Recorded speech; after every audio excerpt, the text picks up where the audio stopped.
1974 was a big year for horror, bringing us Vincent Price's Madhouse, along with the Canadian slasher classic Black Christmas. But none of them really compared to the notorious Texas Chainsaw Massacre. Let's talk about it.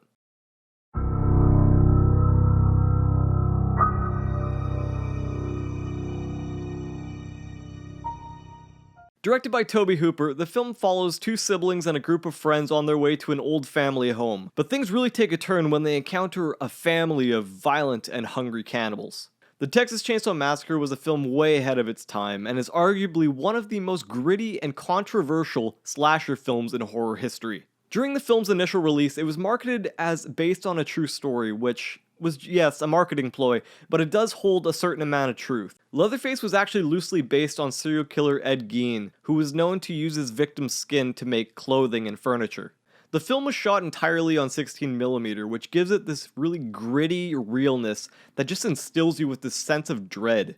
You know, looking back to when I first saw this film when I was 13 years old, I can't help but remember how much of an impact it had on me and how disturbed I was. And I'll be honest, that's probably a big reason why I love horror as much as I do now. You know, a major reason why I think this film is so effective is the fact that it's actually something that could really happen. Sure, Freddy Krueger will come kill you in your dreams. No, that's not gonna happen. But a chainsaw-wielding cannibalistic family?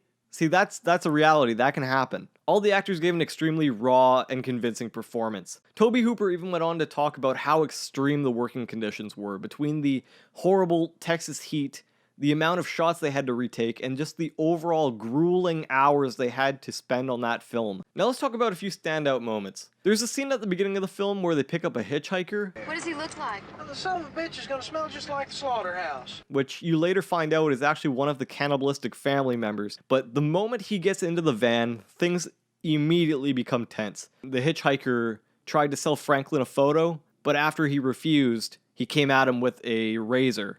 But my favorite moment is the end sequence when Sally is driven off to freedom by a passing pickup truck, while Leatherface swings his chainsaw and yells just before it cuts to black. At the end of the day, the Texas Chainsaw Massacre is a slasher classic, and it's a film that I hold near and dear to my heart.